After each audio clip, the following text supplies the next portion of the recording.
Okay, looks like attendee numbers have stabilized. So thanks very much, everyone, for joining us again on this European Road Freight Rate benchmark for Q2 2023 from IU, Apply and TI. We're very pleased to welcome you all for another session with us today, especially as it's the August release, and it's good to see so many attending. It's a really interesting period again for road freight rates and in the road freight market generally. Obviously, we're carrying on some of the themes we had from the last quarter, where we were looking at obviously volumes falling, the number of available loads in the market a bit lower, and a more available capacity. And we're seeing a bit of a continuation of those kind of trends, really. So today we'll be looking at the kind of price falls that we have seen. This time we'll be looking at the interplay of contracts and spot rates. Interestingly, this quarter, for the first time ever in the data set, we've seen spot rates go below contract rates, which is a really interesting and that's kind of counterintuitive situation for the market to be in. But it shows obviously the transition that we're going through now, and we'll show some more detail on that a bit later on.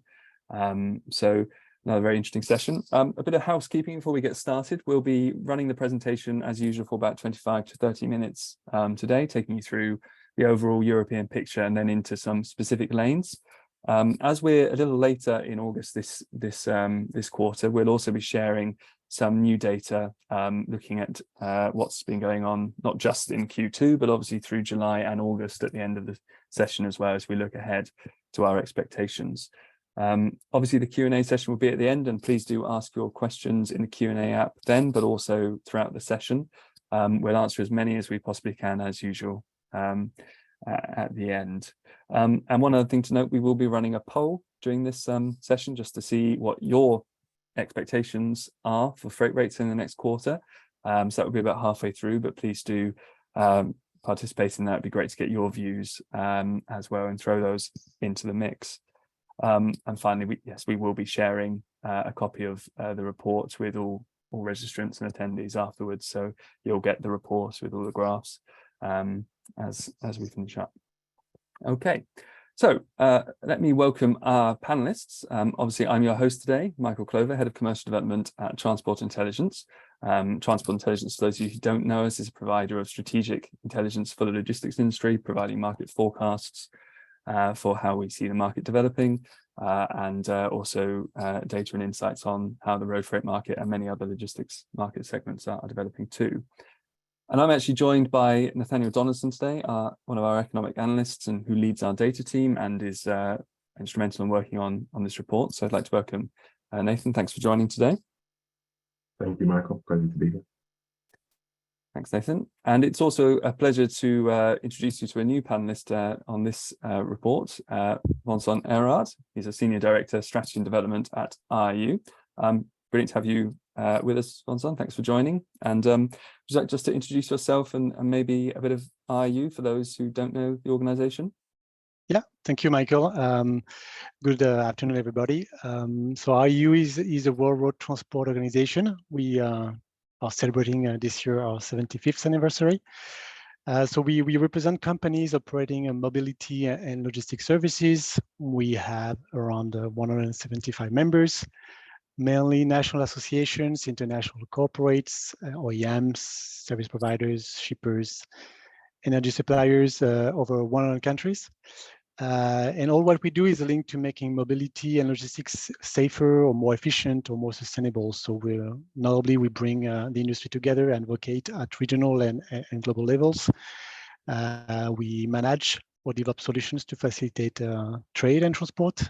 We do certify and assess driver performance, and we also develop some thought leadership on decarbonization, on driver shortage and digitalization matters. Brilliant. Thank you very much, Vincent, for that. And finally, then, I'm also joined by Thomas Heroux, Chief Executive Officer of Apply, who's always joined us on these webinars. So thanks again, Thomas. Would you just give a quick intro of yourself and Apply for those who don't know? Yeah, thank you, Michael.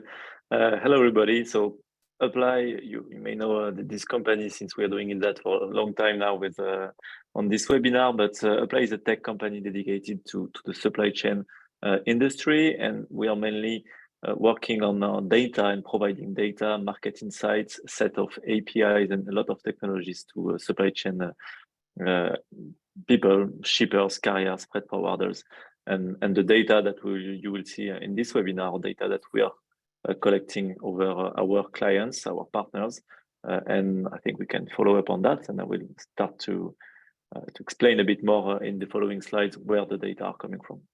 Brilliant. Yes, we'll just move on to methodology quickly, but before I do, I must remember to read our disclaimer. We remind you that all discussions and statements made by participants on commercially or strategically sensitive information may fall within the scope of competition law and be considered as unlawful.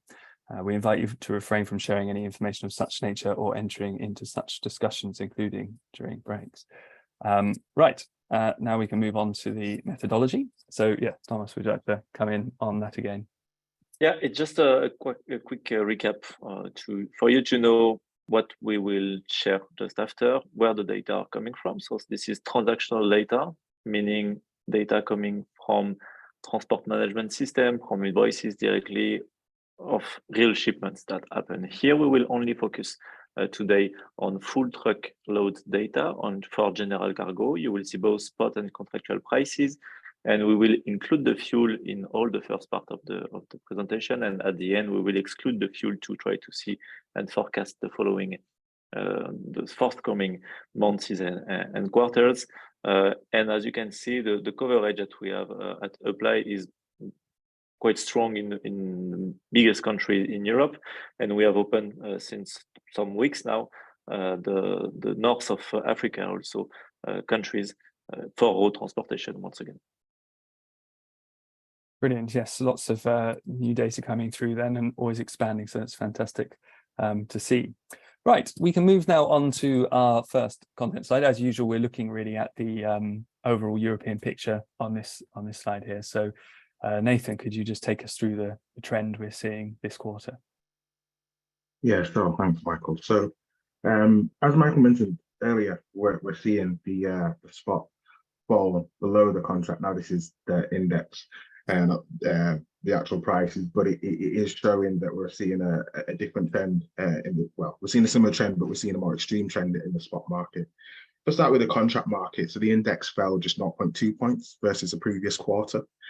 So that's down to 126.9, and that's now down 2.8 points versus the previous year. And this is actually the first time that we're seeing it down year on year for 3 years. So significant figure. In the spot market, the index fell 3.5 points versus the previous quarter, so that's versus quarter one, and that's down to 126.3. And that's now down 7.5 points year on year. And for this index, it's the first time in 2.5 years that we're seeing a year on year fall. I would say in the spot market, what we're seeing really is that the short-term effect of demand. So we're seeing less pressure in the short term.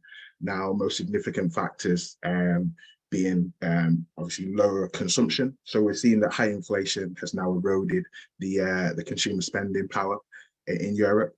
And this sees retail sales down in Germany, France, Poland, Italy, and Czechia. So that's meaning that the continent's consumers are consuming a significantly smaller volume of goods, reduced economic activity and reduced demand for road freight. And also industrial growth has been weak. So at the moment, figures around Europe are pointing towards quite a stagnant industrial sector.